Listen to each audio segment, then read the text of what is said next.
evening and welcome. And now, Tucker Carlson. Welcome to Tucker Carlson. Happy Monday. We've had a few days to reflect on it and have concluded that no honest person could believe that the raid on Donald Trump's home last week was a legitimate act of law enforcement. It was not. Even the Biden administration didn't really bother to pretend otherwise. The official explanations that we have heard for the raid make no sense at all. It doesn't matter how forcefully they are repeated by the media, they're nonsensical. In case you've forgotten what they are, here's the very first explanation they gave us. Why did this guy have these ultra-classified documents in the basement of Mar-a-Lago, unsecured, where they could be presumably broken in on or stolen or photographed and given to hostile foreign powers or conceivably even terrorists? Are you listening to this? So it's not just classified documents in the basement of Mar-a-Lago, but according to Michael Beschloss, the pet historian of the half-wits who run our country, these are ultra-classified documents, the most classified kind. But they are. What? Why is he mad? But they are. They have the top secret classification status. What the fuck? Why is he mad? It's true. They literally are. Tucker Carlson was on vacation, so he didn't have to fucking do any commentary when they didn't know. But now he's back from vacation, and we do know. So why is he? Oh my God. Okay. All right. Let's continue. Just sitting there helpless in boxes like maidens in bikinis, waiting to be photographed by terrorists. You just imagine Al-Qaeda taking selfies with these documents, one after the other, relentlessly, repulsive and terrifying. Is it true? At this point, no one has provided proof that it is true, not that august historians like Michael Beschloss wait around for actual evidence before pronouncing final judgment on cable news shows. They just go ahead. But for the sake of argument on our show, we're going to say that it is in fact true, and that Donald Trump did in fact have boxes of classified documents sitting in his cellar. Let's say that's true. What would it mean? Well, what it means depends in part on what the documents were. Did those documents contain meaningful information? Should they have been classified in the first place? Is there a good reason the rest of us should not have been allowed to see those documents? Now, you never hear those. Wait, what? Wait, what? He's already saying. Yes. Like, all of these questions he's asking have answers, and almost all of them are, like, the same answer. It's just, yeah, no, these are top secret classification documents. I mean, I'm fine with, like, revealing this information. I am. I think it's great. You know, declassify them. I mean, unless it's like literally documents, but they're not going to fucking, they're not going to be like, hey, this top secret classified document features these set of details. That would kind of destroy the point, right? Of the classification, I mean. Like, you can't really do that. And I think Tucker Carlson knows that. And that's precisely why he's saying, like, come on, do it, pussy. Do it.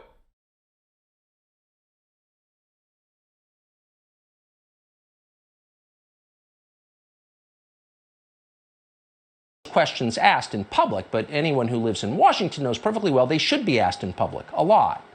Because in Washington, virtually anything can qualify as an official state secret, and often does.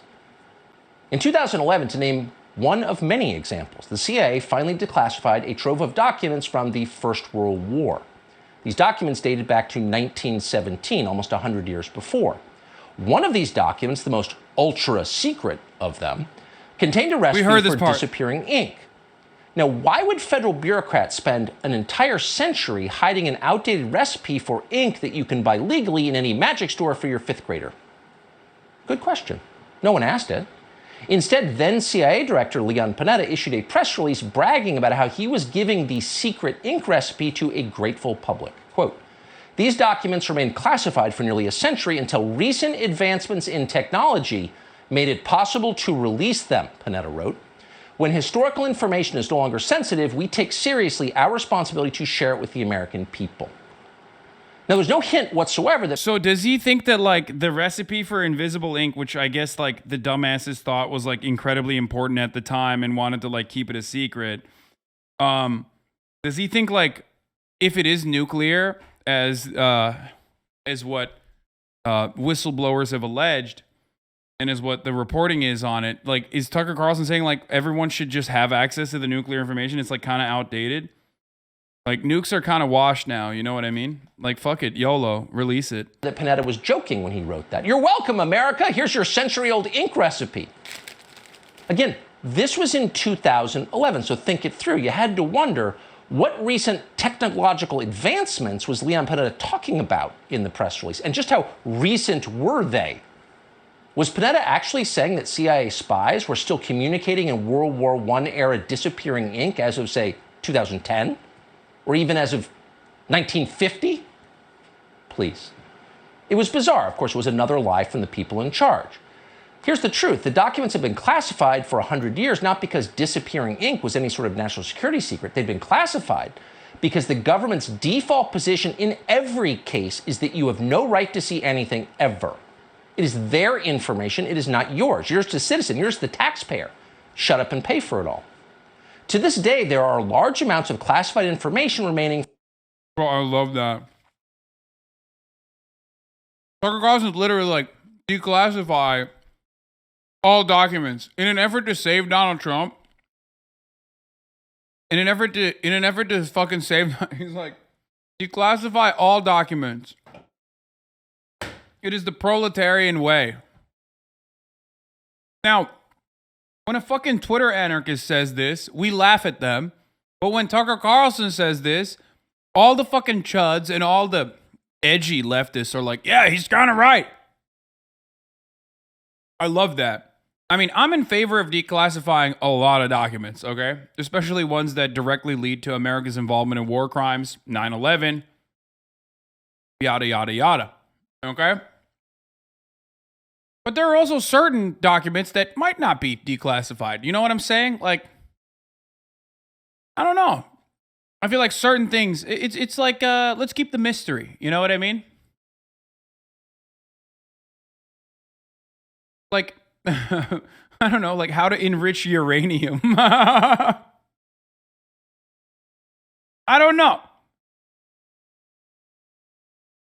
Exactly. That shit is secret keeping to save face, but nuclear shit probably should be a secret. I don't know. I think like maybe that's just me. I don't know. I'm a little afraid of nukes, so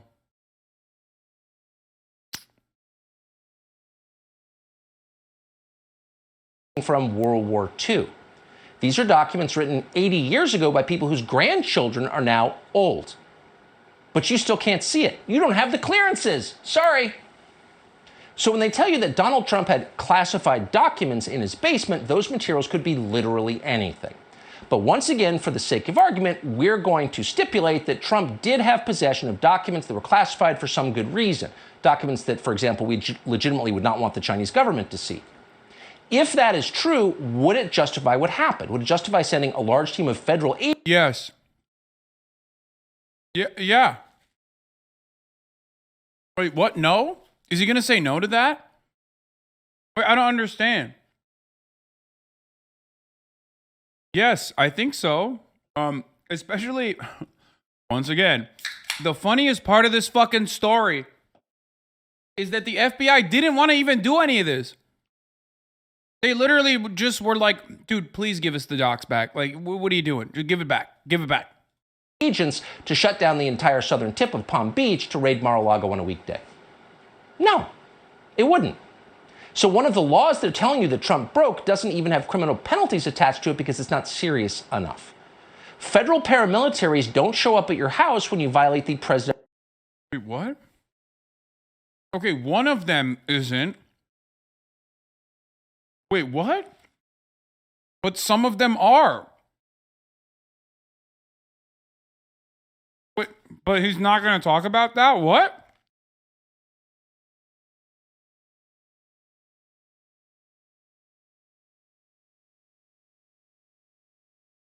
Wait, why is this? What is happening, dude? I mean, I guess, like, this is good propaganda if your audience is really fucking dumb. I don't know. Like, I jaywalked after robbing that bank and killing someone, so why am I being imprisoned? The punishment for jaywalking is not imprisonment. Exactly. That's exactly what he's saying. Presidential Records Act. And in fact, as we later learned, the actual warrant for the raid, which was signed by an openly partisan judge who, because you couldn't make any of this up if you tried, once represented Jeffrey Epstein's side in the famous underage sex case, that judge allowed the FBI to seize... Have the Dersh on every night. Why are you shitting on a Trump-appointed judge who quite literally, of course, defended Jeffrey Epstein's secretary or some shit? Of course. These are reactionary fucking judges that get elevated into those positions because that's what they do. That's what right-wingers do, okay? You also have Jeffrey Epstein's friend on regularly, Alan Dershowitz. You also fail to mention that Donald Trump was friends with Jeffrey Epstein. And Mar-a-Lago, the place that the feds raided, was a hunting ground for Jeffrey Epstein's victims. Okay? Jeffrey Epstein recruited the young girls that he sex trafficked, some of them out of Mar-a-Lago, most famously Virginia Giuffre. And not only that, but also Trump's labor secretary was the prosecutor on the Epstein case that gave him the insane sweetheart plea bargain. Like the unimaginable insane sweetheart plea bargain deal. Alex Acosta. How are you going to bring up Epstein without any of these other important fucking mentions here? Virtually every piece of paper in Donald Trump's house, whether or not it had ever been classified. They took Roger Stone's clemency order, for example. That had been on the front page of the Washington Post, so it was therefore probably not a secret. Apparently, the feds even walked off with Donald Trump's passports, preventing him from leaving the country. So whatever else this raid was not about the Presidential Records Act. That explanation is absurd. It's almost as ridiculous as the claim that the White House knew nothing about the raid before it happened. Right. Please. If they're going to lie to us, they ought to try a little harder. So what was this raid about? Well, we're keeping track, so here's the second explanation they gave us. Now with Donald Trump, suddenly, when we're talking about the possibility of nuclear weapons, classified documents of the highest classified status being stolen from the White House and taken to Mar-a-Lago. Just a reminder of why the Justice Department might be a little bit concerned about nuclear secrets knocking around Mar-a-Lago. 2 words for you, my friend. 2 words. Nuclear secrets. What? Nuclear secrets? Nuclear secrets are the highest classified status. Ultra secret nuclear secrets. Donald Trump stole those. Ladies and gentlemen, America is in danger tonight. That was their new explanation. Bro, what? Like, I don't even think, look, I don't know what to say about this because, like, his counter to this is just by repeating what these guys are saying, but with, like, a funny voice. And I guess, like, that's an incredibly effective counter for his audience, but that's just, like, that's just what it is. Nuclear secrets. For the raid. Now, that revised storyline was leaked anonymously to an obedient press corps, which, as you just saw, repeated every word like it was verifiable fact. Yet once again, no one even bothered to explain what these nuclear secrets might be. What's a I'm calling it. Tucker Carlson is going to mention that the media knew about the nuclear secrets being transferred over to Saudi Arabia back in 2019, and they didn't do anything about it then. The Democrats, the demon rats, in 2019, didn't say anything about it then, which they did, but he's going to say they didn't say anything about it back then. And why is it a big deal now? Because Donald Trump is going to run for president. Nuclear secret exactly? And what did Trump plan to do with them? Did he plan to defect to Moscow? Give the launch codes to Vladimir Putin? Start his own rogue state in the Bahamas? Nobody said. But that didn't stop former CIA Director Michael Hayden from suggesting that Donald Trump should be executed, fried to death in the electric chair for committing these crimes, whatever these crimes were. We still don't know. There weren't a lot of facts floating around. There still aren't.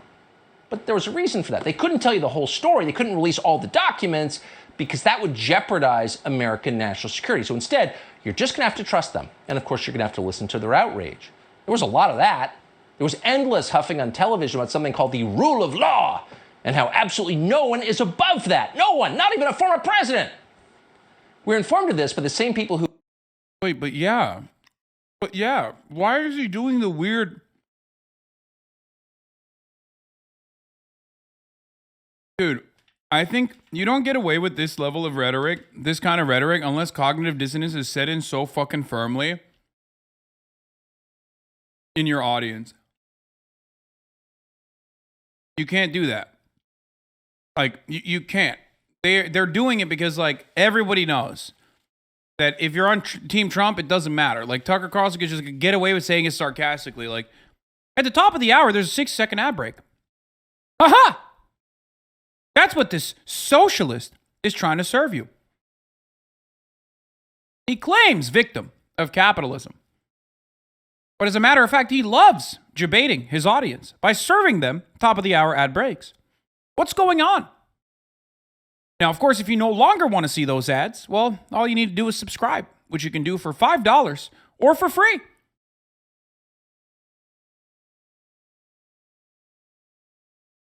Or, if you're lucky, if you're a good boy, then you can get gifted a sub. Aaron101, thank you for the 5 gifted subs. And a bot, 5,000. Thank you for the 5 gifted subs.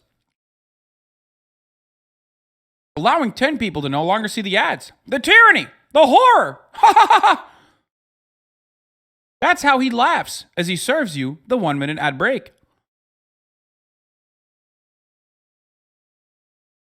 Icy Rhino, thank you for the 5 gifted subs. Who paid rioters to burn down our cities, the ones who eliminated bail, the ones who encouraged tens of millions of foreign permit suicide. Thank you for the 5 gifted subs. Nationals to ignore our federal immigration statutes and move to our country permanently at public expense as a reward for breaking our laws. But keep in mind, no one is above the law. That was definitely the word from Joe Scarborough, a man who was accused of committing murder while serving as a member of Congress, yet somehow moved seamlessly to the MSNBC. Wait, which party was Joe Scarborough a part of? Wait.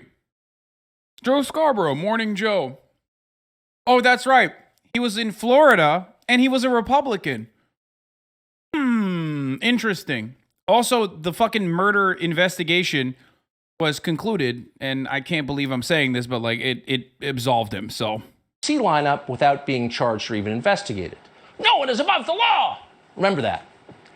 So there was an awful lot of posturing in the days after the raid, but none of it was very effective because, again, it didn't make sense. Even propaganda has to add up. 2 + 2 = 9 doesn't convince anybody. Nuclear secrets? If the Biden administration really believed that, if they really thought Donald Trump possessed documents that posed an imminent danger to American national security, then you have to wonder, why'd they wait a year and a half to do anything about it? Why did they wait till 90 days before a midterm election? An elections that polls suggest they will lose. It doesn't make... 90 days before a midterm election? Brother, Trump is not running for fucking comptroller in Texas, okay? The fuck do you mean? Trump is not even running for president yet. Oh, wait. Actually, it does make sense. In fact, the question answers itself. Despite superficial appearances, the raid on Mar-a-Lago was not an act of law enforcement. It was the opposite of that. It was an attack on the rule of law. It was a power grab. As Matt Booth put it recently in American Greatness, the raid on Trump's home, quote, was exactly what it looks like, a show of force against the opposition leader by the head of state and his personal bodyguards. If this happened in any other country, it would immediately be denounced as the act of a dictator, end quote. That's true, but it's hard to hear those words anyway. As an American, you don't want to believe. Yeah, you should be allowed to keep whatever top secret material that you want to keep. And every other democratic country would agree with that. If you want to fucking sell it, once you're president, it's over. You're God King. Okay? And any other developed nation would agree with this. If you can do whatever the fuck you want. Yeah, he called dibs. Exactly. The head of the FBI, by the way, the security detail that he's talking about was quite literally appointed by Donald Trump, but you know. Believe it. And yet here are the essential facts. The same week the Biden White House announced that Joe Biden will definitely seek a second term as president, the same week, the Biden Justice Department launched an armed raid against Biden's main rival in that same presidential election. That's what happened. Pause for a minute. If the New York... Yeah, except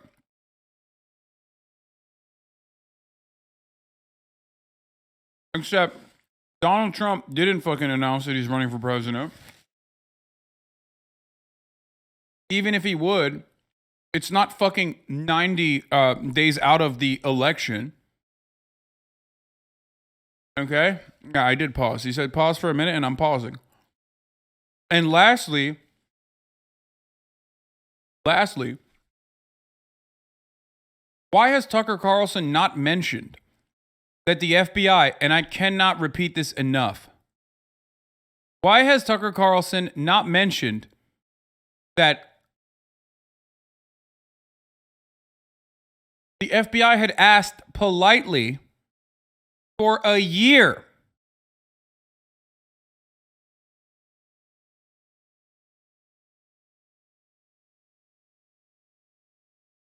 I don't understand. It's not like they were like, YOLO, let's go, let's raid, baby. Let's ride. New York Times told you that something like that was going on in Chad or the Gambia, what would your reaction be? You'd probably say to yourself, thank God I don't live in a place like that, a country where politicians used armed men to cling to power. Oh, but you do live in a country like that. You do. The evidence is all around us. We just don't want to see it. A week to the day after Joe Biden was inaugurated, the FBI arrested a 31-year-old man from Vermont called Douglas Mackey. According to the subsequent DOJ press release, Mackey had committed an extremely serious crime. Like Vladimir Putin, he had conspired to subvert the 2016 presidential election. In a tweet, Mackey had suggested, but not explicitly said, but suggested, that it was possible to vote for Hillary Clinton by text message. This act, proclaimed acting U.S. Attorney Seth Ducharme, was a grave felony, a felony punishable by 10 years in prison. Mackey's tweet, Ducharme said, amounted to, quote, misinformation to defraud citizens of their right to vote. Assistant FBI... Wait, what? I don't even know. What the fuck? Is that even something that happened? What happened to this guy? Also, if you're talking about fucking arresting someone for a tweet, why doesn't he talk about the dude, the anarchist dude from Florida, that is currently serving a fucking prison sentence for literally saying we have to arm ourselves against right-wing Nazis?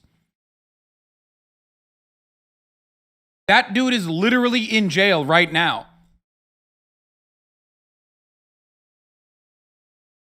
Social media influencer charged with election interference campaign stemming from voter disinformation campaign. Defendant unlawfully used social media to deprive individuals their right to vote. Okay.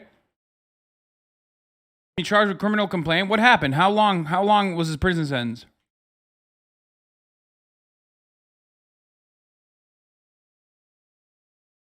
Oh, dude, he just straight up, he was straight up trying to get people to not vote.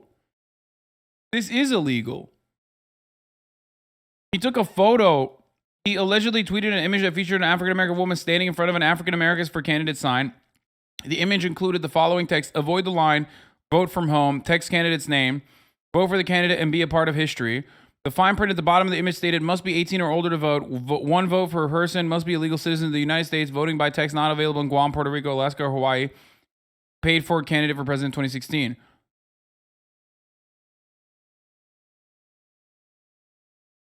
And that actually led to 4,900 unique telephone numbers. What?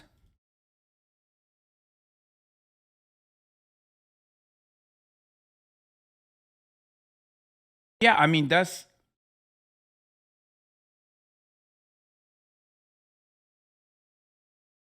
It's because Tucker doesn't actually care. He's a fascist that makes you think... I mean, I know he doesn't care.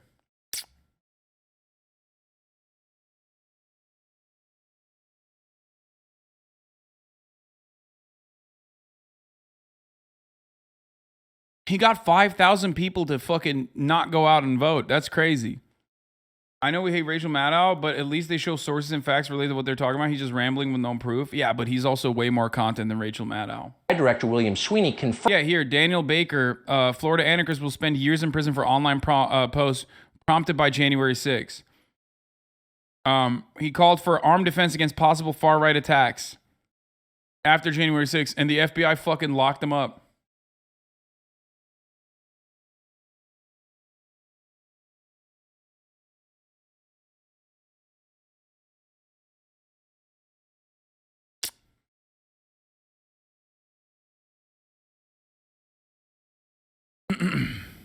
Okay, let's see what this other... Confirmed that Douglas Mackey had in fact committed, quote, vote theft.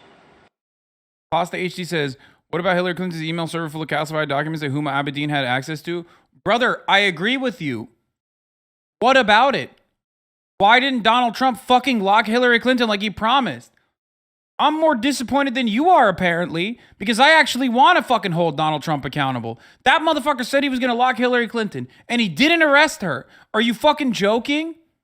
Because that's wrong? Wait, what? What do you mean? You're saying it's wrong to arrest Hillary Clinton? Sets a bad precedent? No, it's a good precedent. Fuck you, you fucking cuck. You want Hillary Clinton to fucking breathe the free man's air? Get the fuck out of here. Sets a bad precedent. We don't jail political opponents. Yeah, fuck you, pussy. You're a fucking pussy and a dumbass, okay? I'm on board. Lock them up, bitch. Lock them up. You voted for a guy who fucking literally said lock him up.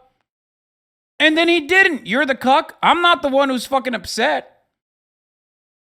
You're the cuck ideologue. Bitch, you're the one who straight up voted for a guy and is going out the bat for a guy who said he was going to lock Hillary Clinton up. That's a failed campaign promise, okay?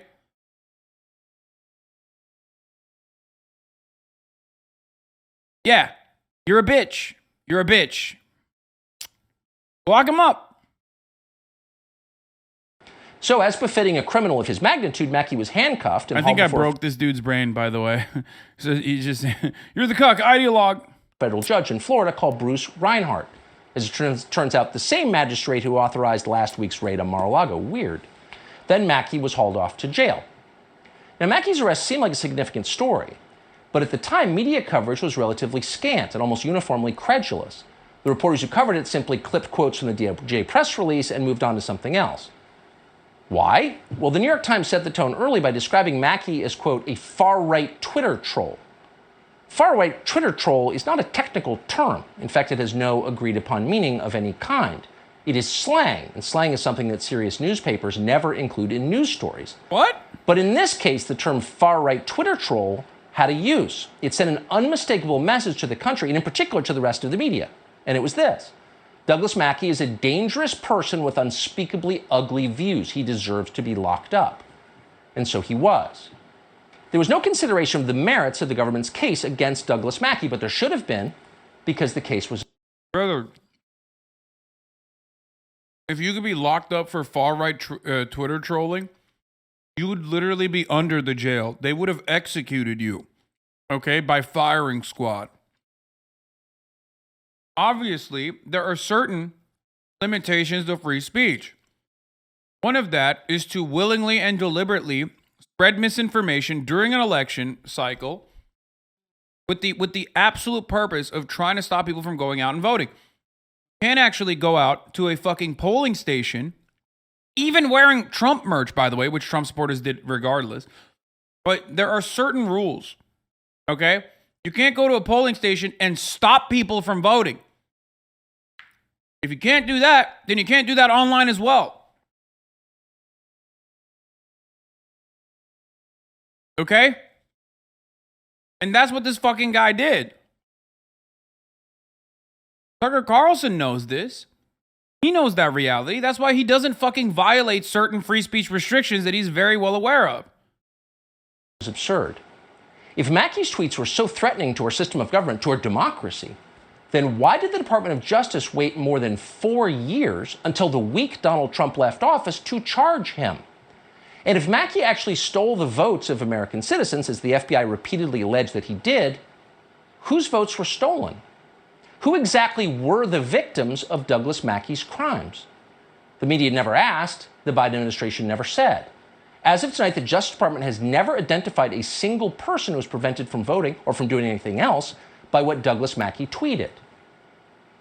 Because there weren't any people. Those people didn't exist.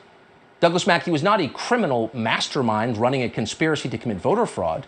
Douglas Mackey was an internet prankster. His job was to think up funny memes on his laptop in his bedroom. That's what he did. Here's one of his memes on the screen. I want to see the phone numbers of the 5,000 people that didn't actually end up voting, and they foolishly thought texting would be enough to vote.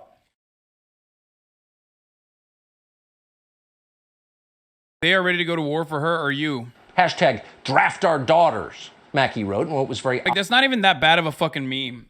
God. They're using his best work. obviously a fake tweet from the Hillary Clinton campaign. They're ready to go to war for her. Are you? Pretty funny. Mackey was mocking Hillary Clinton. No one could miss that. He wasn't subverting elections. He was making fun of the candidate. And in fact, no one did miss that. Wait. Hey, pussy. Why don't you show the actual meme that he fucking put out there then? Because that's not why they arrested him.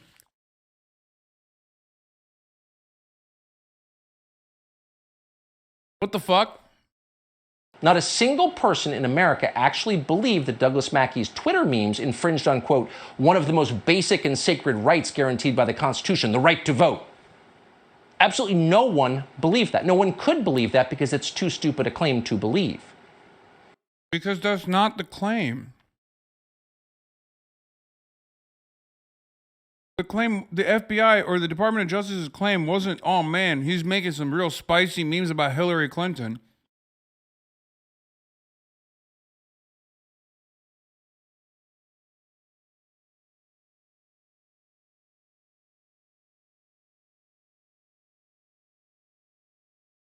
And yet Nicholas McQuaid, who went to Columbia Law School and is now Joe Biden's assistant attorney general, made that claim anyway, verbatim, and did so with a straight face. Quote, Douglas Mackey, threat to democracy. So he faces 10 years. Bro, he didn't fucking, oh my God, he memed his way into prison. It's pretty funny. But I do find that hilarious.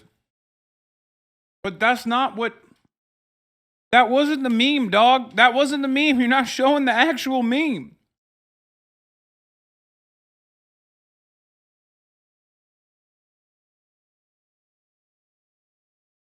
I mean, this is the same exact thing that he did earlier to talk about like the out of the laundry list of crimes that Donald Trump had committed with respect to classified documents. He chose to mention the only one that doesn't have like a serious, harsh criminal punishment.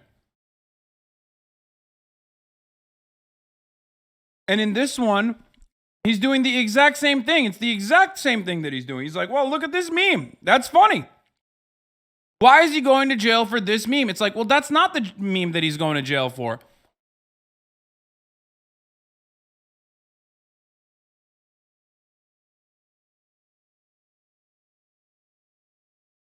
As a Tucker Carlson fan,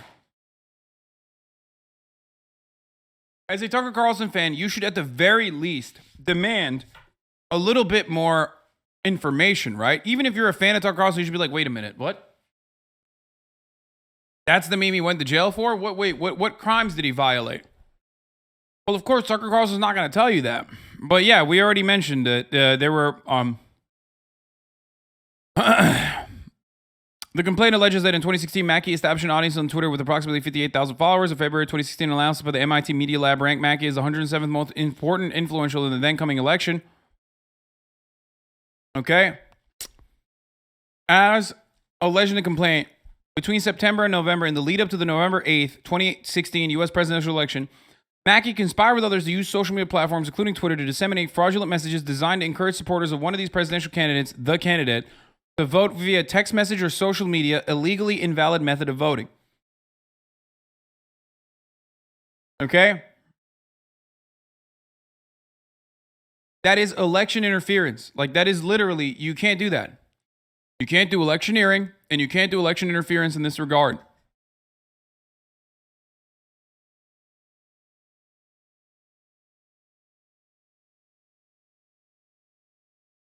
Wait, what? Here's an image of the meme.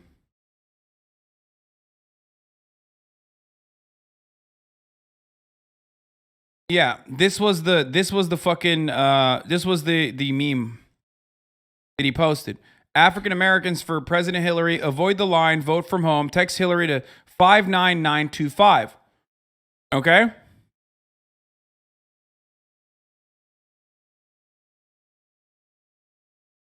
Don't we have some of the safest and most accurate elections in the world? They just don't matter. So he posted this, and it was successful.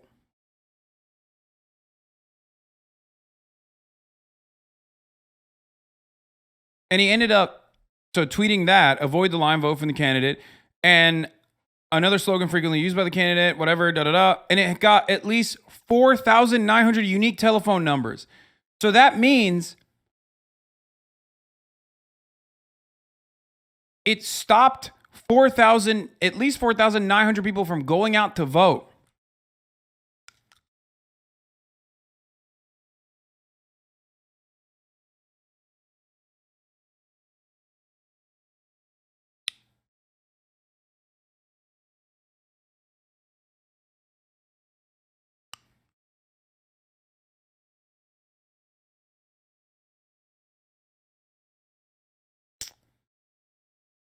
You understand?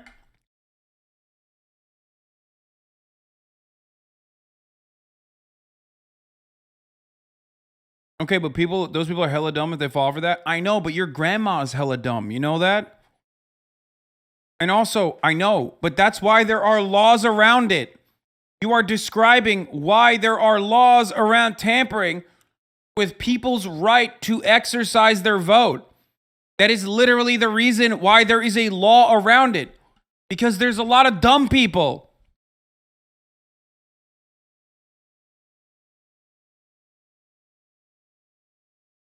Do you understand? That's why the motherfucker went to jail.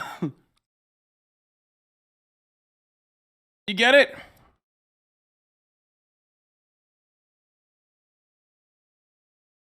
Years in prison. The DOJ press release said that. 3 paragraphs later, the same press release inadvertently acknowledged what was actually going on. In the run-up to the 2016 election, the DOJ explained, Douglas Mackey had gained more influence on Twitter than either NBC News or, gasp, Stephen Colbert himself. Now, the criminal complaint against Douglas Mackey actually spells that out. You can read it for yourself. It's still online. The reason why they mention that is not because Tucker Carlson is so good at fucking propagandizing. He's going to say, like, it's because they were jealous of him. Okay? Yeah, dude. The DOJ is working alongside liberal libtard media to arrest people that are posting too hard. Okay? No, you fucking idiot. That's not how this works. By the way, personally, if you want to hear my actual opinion on this, I don't think that dude should have gone to jail for that fucking meme. Straight up. I don't think so. He was able to subvert 4,900 people from potentially voting. Sure, fine. It should have been taken down by Twitter. What the fuck? Okay, but I don't think he should have gone to jail for that. That's crazy. Okay? But this idea that, like, it's just for fucking jokes that the DOJ prosecuted him because they were jealous. You're too nice to hogs? Well, I mean, I have, like, principles, you know what I mean? That's, like, fucking nuts.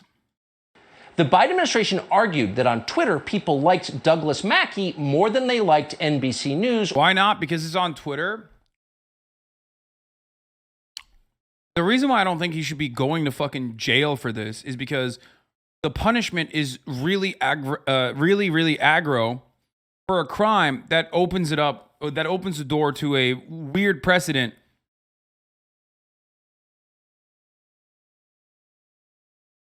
of, like, any kind of fucking post could technically fall within that precedent. You have empathy over someone who has no empathy towards you? Yeah, of course, man. I want Nazis to fucking have healthcare too. When I say free education and free healthcare, I mean,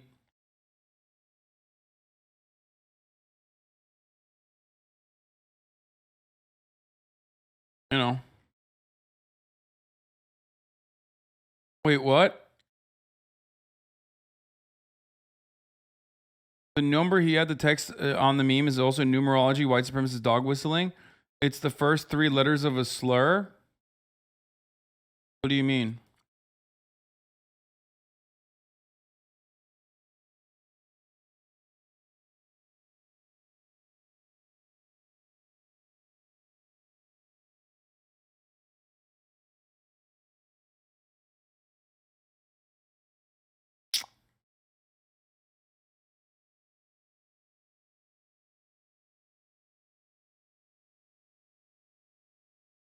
What?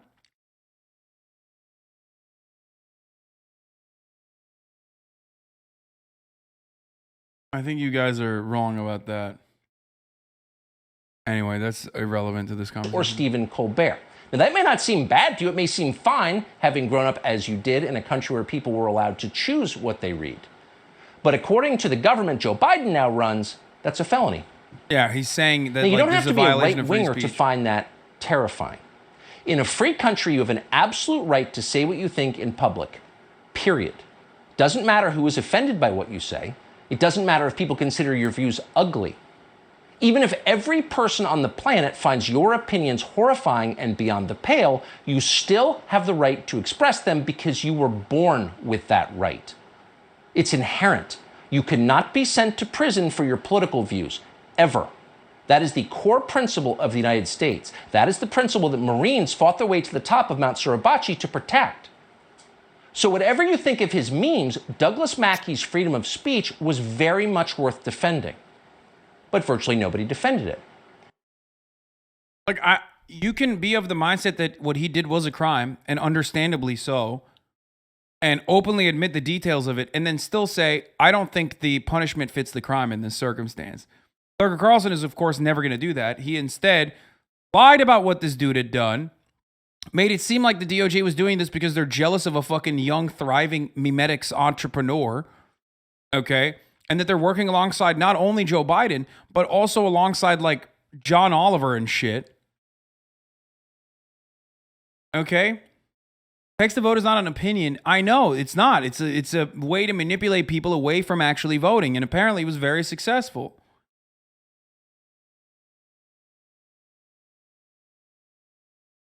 But, of course, you might be asking, why the fuck are we talking about this? Because that's how Tucker Carlson does his commentary. Now, what stays in your mind is an association of the DOJ acting in this like incredibly partisan way. After all, they literally investigated and also jailed a guy for fucking memes, and funny ones at that. You know what I mean? Which is not true, obviously. And he already fucking completely cast aside the Trump accusations. Aside from a few brave and honorable exceptions, even so-called conservative media stayed silent as Douglas Mackey's life was destroyed by the Biden Justice Department. He's still in limbo, facing 10 years. Why? Well, because the New York Times had called him a far-right Twitter troll, and no respectable person wanted to be anywhere near that. So the purge continued. Douglas Mackey may have been... If you interfere in an election, you shouldn't go to jail? No, I think, first of all, there's two different parties that should be viable here. I mean, should be held accountable to a certain degree. One, Twitter should have fucking had proper mechanisms to immediately this thing. Okay? Immediately eat this before it reached as many people as it did and successfully stopped around 4,900, 5,000 people from voting. That's one. Two, I'm not saying there should be no punishment for fucking personally manipulating people away from voting. Of course there should be punishment for it. Okay? The punishment should still, at the very least, fit the crime. I don't even think he actually went to jail, though. I think Tucker Carlson's lying about that. Not entirely certain how many years he got, but, you know, a fine. Stopping him from using the internet for a couple years. Shit like that. These are things you can use on hackers. Why can't you use it on a fucking guy like this?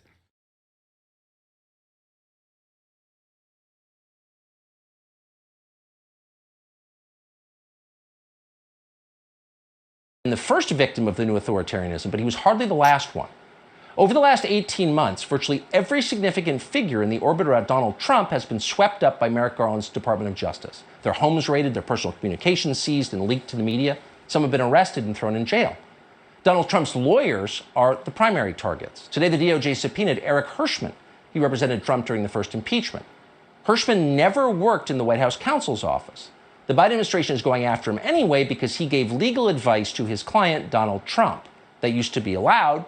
People used to be allowed to have lawyers and speak to them privately, but that's not allowed anymore. That's why the CIA seized attorney-client records from Mar-a-Lago. It's also why the DOJ is now directly targeting Trump's most prominent personal attorney, Rudy Giuliani. This is one of those situations where, like, because Trump has committed so many different fucking crimes, and because he's committed said crimes in the most laughable ways possible, there are, of course, going to be numerous avenues, right? There are, of course, going to be numerous avenues to be able to tap in and you know, pick the organization apart to find people that you can flip. But that's not on the fucking federal government. That's on Trump. He should have covered his fucking ass better. But because he was in real estate in New York for as long as he was and in Florida, he didn't have to do that. So he just basically got to a level of power and prominence by having his fucking rich-ass dad bail him out of all manner of different financial circumstances that he got himself into. And he was able to get away by, like, strong-arming people, by telling contractors he's going to pay them, like, hundreds of thousands of dollars and then just, like, never paying them. You know what I mean? Like, all this shit he got away with. So he thought he could continue doing it within the White House. And you have a lot of leeway in the American legal framework. The American criminal justice system favors the rich, okay? There is so many fucking laws that basically legalize corruption, legalize bribery, legalize this kind of fucking, trafficking of your own name, of your own brand. But he doesn't fucking do any of that. He wants to just do it in the same way that he used to do it because he got away with it. And then, of course, people are going to fucking shit on him. Of course, people are going to use that against him. Like, what do you mean? You literally did not do the right thing. You could have done it in the right way. It's like Dinesh D'Souza going to jail for straw donations, okay? Campaign finance law is purposely written in a way that makes it so easy to dump as much money as you want into a fucking candidate. Like, as much, unlimited funds, by way of super PACs. Okay? But Dinesh D'Souza was so fucking stupid that he literally did this by directly giving other people money to go help out his friend who was a candidate who lost by a gigantic margin regardless. Like, why did you do it like that? You could have done it the legal way. In America, you can bribe politicians legally. You can help politicians out legally. Okay? But this fucking idiot thought that he could get away with it in the illegal way. And that's the craziest part. Donald Trump routinely did a fuckload of criminal shit, and he did it in the worst way possible. Okay? That's the issue. Because these guys are, one, really fucking stupid. That's why they're conservative. And two, they're incredibly entitled. They think legal scrutiny will not catch up to them. That's why they were doing it the way that they are. And that's why Tucker Carlson can use how many different fucking angles are currently at play here to make it seem like there's something nefarious going on. It's like, no, dude, there is nothing nefarious going on. It's just Donald Trump is that fucking bad. And he was always that bad. And I don't mean bad in the sense that, like, he's a bad guy. Like, obviously he's a fucking bad guy. Every American president is, right? Like, he was immoral, certainly. And he was more immoral than the even average American president in many ways. But when I say he's bad, I mean, like, he was negligent. Like, he was bad at being, he was inept. He was bad at being corrupt. You know what I mean? He was dumb. He was stupid. And that's the reason why he's getting his ass clapped currently. For years, the feds have been going after Giuliani's associates, including a man called George Dixon. Dixon was working on a documentary about Hunter Biden. Last year, the FBI raided his home in California. The feds also broke into Giuliani's own apartment, as well as his office in New York. Then the FBI targeted a Giuliani associate called Igor Fruman. because he dug up evidence of misconduct by Joe Biden in Ukraine. They sent Fruman to prison. Then the FBI seized the phone of prominent conservative attorney Victoria Tenzing. She'd worked with Giuliani in 2020 to investigate election fraud. They raided her home. You are so bad at this. We have to give you some slaps, bro. Oh, you're talking about Donald Trump. Yeah. Today, the DOJ announced that... Again, it's like the same concept, bro. You hired Rudy Giuliani, who was just bad at his fucking job as well. And we know that Donald Trump tried to fucking change the outcome of the Georgia election results. Like, what the fuck do you mean? He literally said on the phone, we heard it. You heard it. I heard it. Everybody fucking heard Donald Trump say, we need to find 11,000 votes.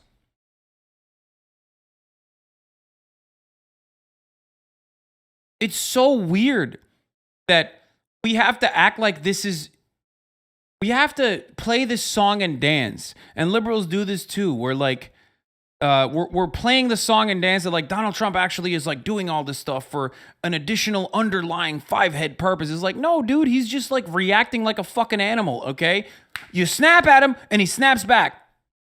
That's it. That's it. Sometimes it's that simple. He is just reacting to shapes, okay?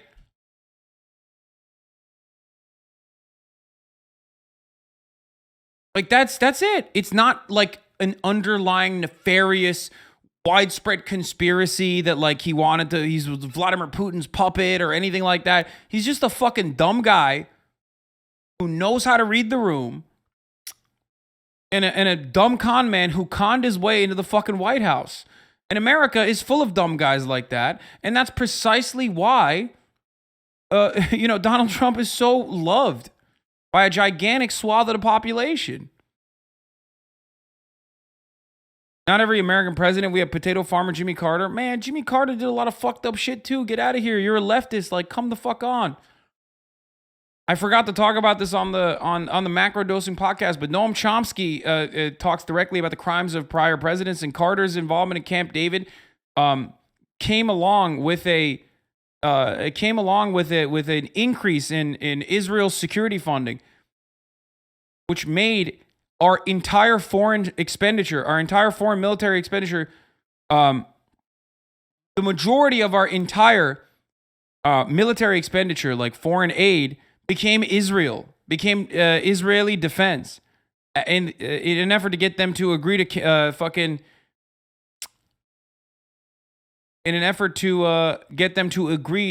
the Camp David Accords.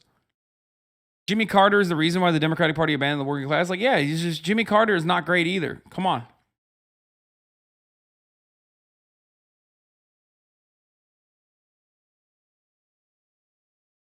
Also, Chomsky was doing Navy-funded and utilized research at MIT. What? Why is there so much fucking anti-Chomsky shit out there? Yeah, dude, he's 98 years old. You're not going to like some of his fucking takes. Okay?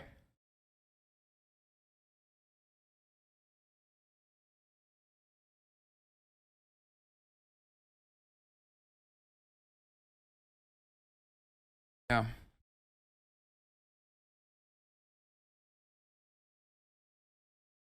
This guy, look at this. Jimmy Carter. Damn, I had a flight insurance though Apollo was in rural Alaska. Libya also had a nuclear program until they rolled it back in the early 2000s. Whoops. Jimmy Carter's involvement in the East Timor genocide. It's cool that famous genocide and war atrocity denier Noam Chomsky pointed that out about Carter. Yeah, famously. Chomsky is a genocide denier.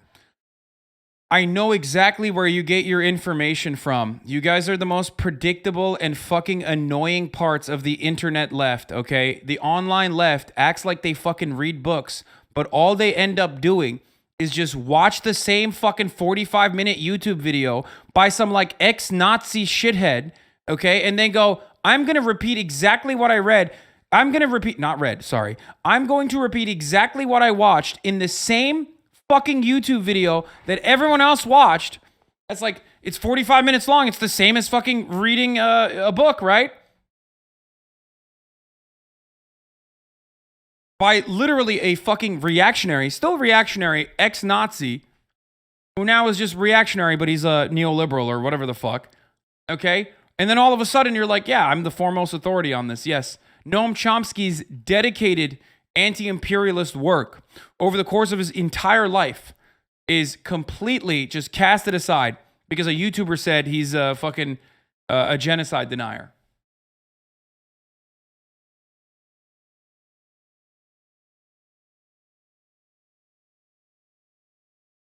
Online anarchists turned on Chomsky because of base Ukraine takes. No, I mean, he's also old. He has some like fucking weird shit that he said about Ukraine as well, for the record.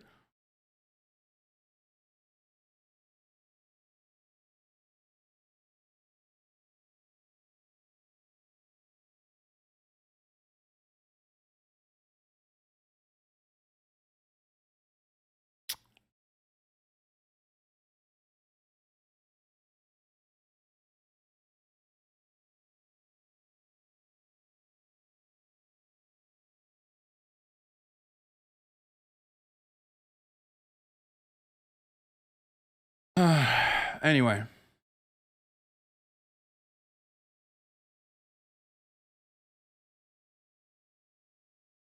Not a good argument against it, though. I'd love to hear your actual rebuttal one of these days because I'm not convinced by the video and it rubs me the wrong way. I didn't watch the video. I don't know, but I do know the common fucking anti-Chomsky takes from people who have done the whataboutism line for many, many years. If you ever fucking speak out against the dominant media narrative, and if you're in here, you know this better than anybody else, obviously. If you've been in here for this long, you've probably heard a lot of people talk about how I fucking want to like execute Ukrainians or some shit, and I work for Vladimir Putin. Why do people say that about me? Because I didn't fucking fall in line exactly with the media narrative on Ukraine. And I still don't fall in line exactly with the media narrative that makes it seem like they give a shit about Ukrainian lives when they fucking literally do not care. Okay?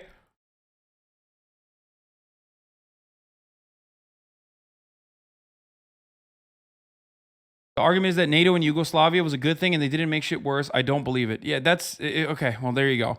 One of the common arguments is that, yes, NATO's work in Yugoslavia was totally justifiable. It was okay to bomb a television studio in Serbia because all Serbs are dogs or whatever the fuck they say, okay? And then, or they don't say that, but they'll say something along those lines, basically. They won't say exactly that. And then I'm not going to get into this any further. And then the other one is that he defended Pol Pot. He loves Pol Pot. Meanwhile, like one of his more formative works on Pol Pot is about investigating the relationship between Henry Kissinger and Pol Pot and the Khmer Rouge. Okay, so how does that fucking match up? I don't know. It's just like these aren't new talking points.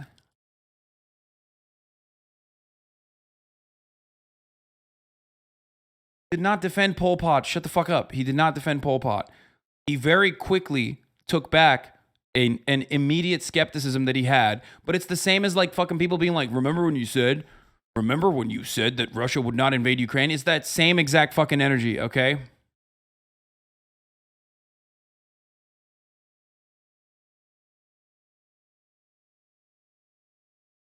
They're just doing it at a much larger scale.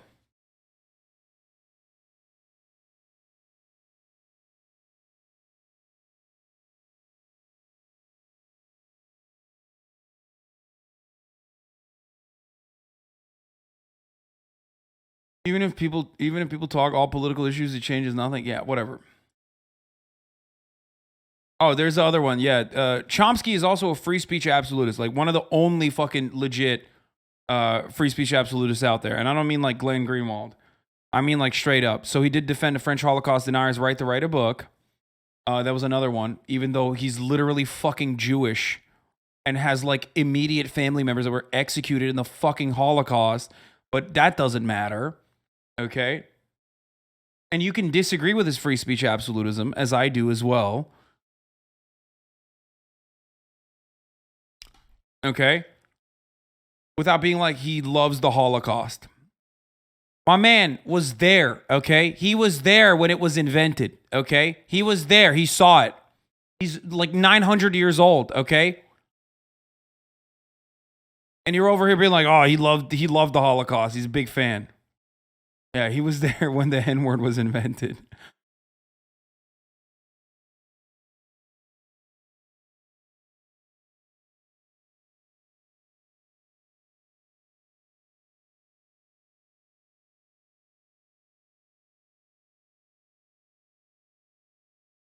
His take on Cambodia was literally, let's just wait and see what non-State Department sources are saying when available, which is very reasonable. I know. And then he even apologized for it, which was a big L for him.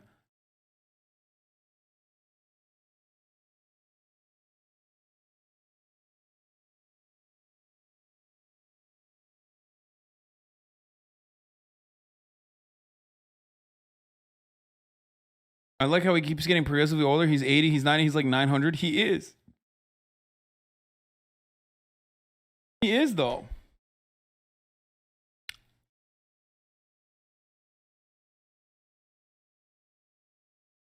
Why isn't it an L to apologize when you're wrong? Because the people that want to fucking bully you about a take that didn't bear itself out in the way that you thought it would are not actually interested in like arriving at the truth. They're interested in bashing your fucking head with it. Okay? He's no longer a free speech absolutist. Yes, sorry. He used to be, though. I don't even think Chomsky's a free speech absolutist. I saw him do an interview where he countered someone's free speech absolutism questions by saying, do you think it would be okay if someone could write all Jews to the crematoria in Times Square, i.e. he's not an absolutist? He's no longer an absolutist. Is admitting you're wrong an L or just growth? It is a growth, but it's an L in the online space, or it's an L in the media space that is...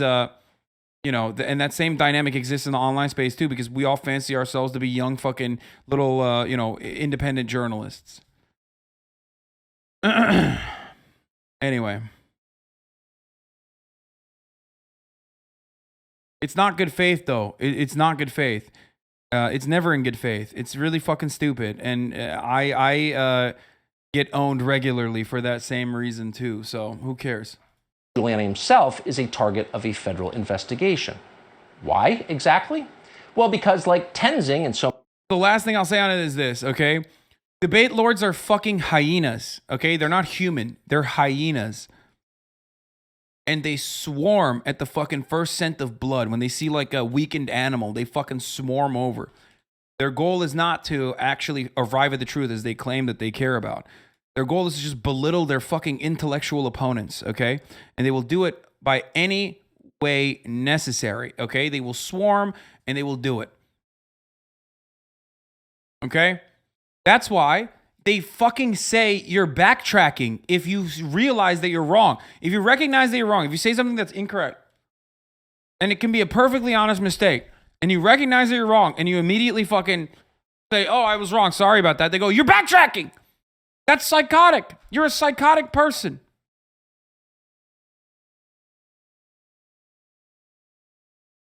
So many others who were now under investigation or under arrest, Giuliani questioned the 2020 election outcome, in this case, in the state of Georgia. Really, questioning the election outcome in the state of Georgia. Isn't that something Stacey Abrams has made a career of doing? Yes. But Republicans no longer have that right. Not long... Yeah, questioning. Brother, Stacey Abrams didn't fucking call up the Secretary of State because she was running against the Secretary of State, who had actually been investigated for tampering with fucking voter ballots, okay? So he actually did do that. So that's number one. Number two, Stacey Abrams did not have a direct line of communication with the Secretary of State because the Secretary of State was in the fucking election, okay? That he was, you know, gamifying so he could win. And not only that, but also Rudy Giuliani's involvement in this process is definitely not legal. Long ago, more than a dozen federal agents swooped in for a pre-dawn raid on former Trump official Jeff Clark. They left him on the street in his underwear for maximum humiliation. Then they seized John Eastman's phone. Eastman was also a Trump attorney. Okay, these guys are boring. I don't care about like all these little details of like all the fucking the intricacies of like the Trump administration guys. Commanded Twitter to silence Alex Berenson. And Twitter. Oh my God, bro. This sucks. Oh, the culture war is so fucking boring. This guy is washed up. Nobody gives a fuck about him, okay? Go back to writing books about how marijuana will turn you into a fucking violent murderer, okay? God, I fucking hate the New York Times for ever giving this guy an opportunity to write too. Jesus fucking Christ. Twitter soon did that. And we're not speculating about what happened. There are written exchanges that prove what happened. We're going to talk to Alex Berenson in a minute about the details. But the point is, this is illegal. No American government is allowed to collude with private business to silence its critics. period. That is an unambiguous violation of the First Amendment. It's also a violation, of course, of Alex Berenson's human rights. And yet somehow this slipped beneath notice. The New York Times didn't write about it. Why would they? The New York Times didn't write about it. Why wouldn't anybody write about Alex Berenson's fucking banning from Twitter? Why would anyone write about it? He is fucking irrelevant. It's no different than being like, why is the New York Times not writing about my uncle who said incredibly genocidal things about black people? Why? Nobody knows. Nobody cares. It seems like free speech is being tampered in this country. No, not Jenk, man. I'm fucking Tucker Carlson in that situation. Shut the fuck up! On some level, you understand, because what happened to Alex Berenson has happened to many, many, many critics of the Biden administration in the past year and a half. They have been censored. They have been silenced at the direction of the White House. Think about what this means. These are acts of... Like, Alex Berenson was straight up just like fucking, again, urging people to stop getting vaccinated. Okay? It was already a direct violation of Twitter's own terms of service. So Twitter's not going to fucking randomly ban people, or can technically do that. It is in their purview, just because they feel like it, or just because the White House told them to, okay? I don't care that the fucking Joe Biden White House was like, we got to fucking take down Alex Berenson. You know why I don't care? Because it doesn't fucking matter. He is ultimately completely irrelevant, other than the fact that he is incredibly fucking annoying. We already watched this Button episode. You're late. You're late to the game. It is silly that the White House would even know who the fuck Alex Berenson is and even mention it, okay? Even sillier that now he's getting more clout off of this dumb shit. Aggression and hostility aimed at Americans. No American president has ever done this. No American president has ever explicitly declared war on his own population. And yet for the Biden administration, it's a near weekly occurrence. Here's Joe Biden and his Attorney General, Merrick Garland, telling you that white supremacists, in other words, Trump voters, because that's what they mean when they say white supremacists, a term they've never defined, white supremacists, Trump voters, are the single greatest terror threat the United States faces. In the FBI's view, What? the top domestic violent extremist threat. Did he just say the FBI is declaring war on us, white supremacists? What? Did I misunderstand? And yet for the Biden administration, it's a near ever hostility aimed at Americans. No American president has ever done this. No American president has ever explicitly declared war on his own population. And yet for the Biden administration, it's a near weekly occurrence. Here's Joe Biden and his Attorney General, Merrick Garland, telling you that white supremacists, in other words, Trump voters, because that's what they mean when they say white supremacists, a term they've never defined, white supremacists, Trump voters, are the single greatest terror threat the United States faces. In the FBI. Wait, what? Wait.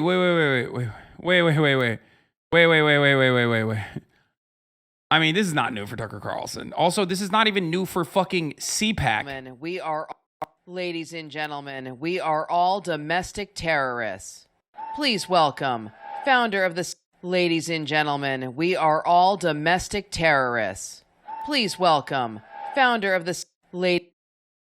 View, the top domestic violent extremist threat comes from racially or ethnically motivated violent extremists, specifically those who advocated for the superiority of the white race. According to the United States intelligence community, domestic terrorism from white supremacists is the most lethal terrorist threat in the homeland. So not to be too literal, but this is on some level a news show, that's a lie. None of what you heard is true. There's not a single statistic or piece of credible research to support what Biden or his Attorney General just said. Yeah. You know what's really fucked up? Tucker Carlson's over here. First of all, Tucker Carlson's over here fucking bringing up like, oh man, white supremacists are under attack, which we are white supremacists. Like he says that, right? But then also, he's like, oh, free speech for white supremacists or whatever. But he fucking fired his own head writer when it was outed that he was a white supremacist. Remember when that happened? Thank you, Terrence Bogards, for reminding me of that, by the way. Remember when Tucker Carlson's head writer was literally writing insane fucking threads? Like Blake Neff, that was his name, yeah, which is incredible. Writing about how, like, fellas, you wouldn't want to have an Indian doctor, am I right? You need white doctors only, which is just fucking... mint, primo. Love that. Really cool stuff that he was believing in, like believing that the top of the hour comes for you and you can avoid it without subscribing, which you can't, because at the top of the hour, there's still a 60-second ad break. And if you no longer want to see those ads, all you need to do is subscribe. If you're under the belief, under the suspicion, if you will, that at the top of the hour, there is no 60-second ad break, well, I'm here to tell you that you're wrong. You're so wrong that you will probably see an ad. Now, of course, if you no longer want to see those ads, well, then all you need to do is this one simple trick. Subscribe for $5 or for free with a Twitch Prime. Or, if you're lucky, you can get gifted a sub. Not many are lucky, however, and you can make your own luck. Like I said, by connecting your Amazon Prime account to your Twitch account. Crybaby Sav gifted 5 gifted subs, allowing 5 people to no longer see the ad breaks. Thank you, Crybaby Sav. Here's the 1-minute ad break now. Again, all of it is a lie. The truth, as usual, is the opposite. These are the people who created the crime wave America is suffering under, and now they're blaming you for it. And for good measure, they're disarming you because you cannot be trusted with guns because you're too dangerous. And just in case you missed the theme here, they're hiring another 87,000 armed IRS agents just to make sure that you obey. Got it? Got it? Is it clear? Amazingly, some Republican leaders still don't get it, or pretend they don't get it. Here's Asa Hutchinson, still somehow the governor of Arkansas, in a holding pattern before he transitions to the Walmart board, assuring that the FBI is completely on the level. The FBI is simply carrying out their responsibilities under the law, a lawful search warrant that a magistrate signed off on. And they didn't go in there with FBI raid jackets. They tried to constrain their behavior carrying out that warrant. So let's support law enforcement. Let's stand with them. Well, FBI is just simply carrying out their responsibilities. Of course they are. Come on, will you support law enforcement? There's nothing to see here. That's the line. And no doubt Asa Hutchinson and Mitch McConnell and Dan Crenshaw and the rest of them will be telling you the very same thing when the Biden Justice Department or some other state law enforcement agency under their influence finally does what you know they're going to do, which is indict Donald Trump. Obviously, they're going to do that. Who knows how? Maybe they'll produce surveillance video from Mar-a-Lago. Apparently, they've already subpoenaed that. We'll spend the next year talking about how it shows Trump mishandling classified information. Really? On the server? Remember the endless Russia collusion hoax? We're in for a lot more of that. They'll scream about how Trump is a criminal. And if you express any support for him or any interest in retaining, I don't know, the rights of free speech and due process, you're a criminal too. In fact, you are the threat. You're the threat. And just mentioning that you disagree with what is happening is an attack on our government. That's their style. Just the other day, after signing off of the Mar-a-Lago raid, your Attorney General, Merrick Garland, came on stage to whine about how actually he was the victim here. He's the victim. Apparently, some people disagreed with the raid, so the FBI, the most heavily armed domestic law enforcement agency in the world, is now under threat from you. Right, you're the criminal. Our critics are in jail, but I got anonymous threats on Twitter. Poor me. Passive aggression is the defining characteristic of the left. If they started putting people in camps, NBC News would cheer them on and then attack you for complaining about it. How dare you? Violating our norms. We've always had camps. As if to prove it, they prove it every day, but in the hours after the Mar-a-Lago raid, the usual jackals on Twitter began demanding that Donald Trump should release the warrant that justified the raid. If you're not... I mean, everything that he's talking about with respect to the FBI and all this shit is like, if what you said was true, you would be in jail.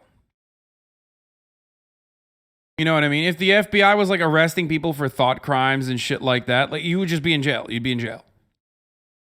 Like if the FBI was like going after domestic terrorists in the way that you claim they are, again, you'd be in jail, which would be kind of tight, to be honest. That would be cool. So once again, I'm begging the Democrats and, I don't know, the criminal justice system to operate in the way that the Republicans portray them. That would be kind of tight for no reason other than my own purely selfish desires. Okay? Not guilty, you'll show it to us. That's what they said. So Trump did it. He gave the warrant to Breitbart News, which printed it. And then the second the Breitbart piece went up, the very same jackals started... Yeah, because you put the warrant out with the names of the fucking FBI agents at a time when people are trying to execute FBI agents, which I think is funny, by the way. Not like funny in the sense of like, oh yeah, FBI agents are getting murdered or whatever. It's funny because like the people that are going to try and do that are going to get fucking owned and killed. So in a way that was, you know.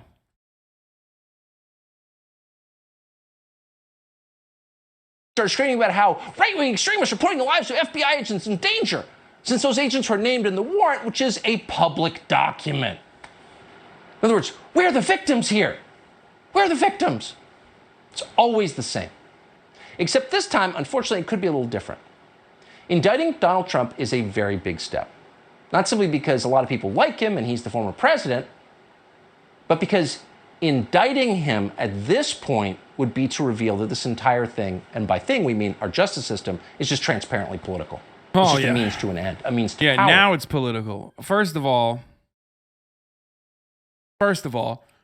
of course the fucking entire criminal justice system is political. It's never not been political. Oh my God. As a matter of fact, this is the exact same analogy that I'm going to make that is Gamergate adjacent, so you guys fucking comprehend this, okay? What do gamers do? Gamers don't think Call of Duty is political. Gamers think when Call of Duty has a woman as the main character, that's when it's political. And that's the same exact shit that Tucker Carlson is doing right now. The criminal justice system has always been political, as much as Call of Duty has been political. It's a mechanism to recruit more people and to go into the fucking military. It's a mechanism that like openly fucking whitewashes America's war crimes, sometimes attributes them to our foreign adversaries like Russia, like the Highway of Death famously was attributed to the Russian government in the latest Call of Duty installation, okay? That's political. That's political. But gamers don't recognize that that's political because that's the way it's supposed to be, right? And that is the same exact reasoning. The criminal justice system is not political when it's doing what it's supposed to do, which is create a two-tier labor system for black people that have been fucked over by American history, that have been fucked over by white supremacy. That's not political. That's normal. If it fucks over poor people, that's not political. That's what it's supposed to be. But the moment that it fucking turns around and impacts someone who is so grossly in violation of the law so much and so frequently that they try to, once again, take these documents in the most polite way possible, and he still refuses, and then they end up retrieving the documents, again, by executing a search warrant, that's when things get political. Criminal justice system has always been political. It has always been unjust. But for Tucker Carlson, when it's even a fraction impactful on his side, then all hell breaks loose. That's it. And people know that at this point. They've watched it. They understand what's happening. Even people who don't like Donald Trump, even people who didn't vote for Donald Trump and don't want to vote for him in 2024. They know, and they can't unknow. And that means that we are at this point on the edge of something unprecedented and something awful. You could feel it. Even Donald Trump feels it. Maybe for the first time in his life, Donald Trump seems sincerely interested in lowering the temperature, not just for his own sake, but for the country's. He said that. He's never said anything like that. Maybe he doesn't mean it, but when has he ever said that? Let's all calm down a little, he said the other day. This isn't good. Yeah, he's right. It's not good. And not just for him, for all of us. This could get very... Yeah, they could come after you, except they can, and they do regularly, you fucking idiot. They're not going to come after Tucker, though, because he's in a position of power, okay? Or at the very least, Tucker Carlson is like a little bit smarter than Donald Trump, which is not really saying much, and won't cross a certain boundary. And that's it. Very bad, very fast. And the Biden people know that perfectly well. They know what could happen if they continue down this path of using law enforcement to cling to power. But they don't care because they're facing a repudiation from voters and they're desperate and they'll do anything. But at what cost? Pray they pull back before it's too late. Subscribe to the Fox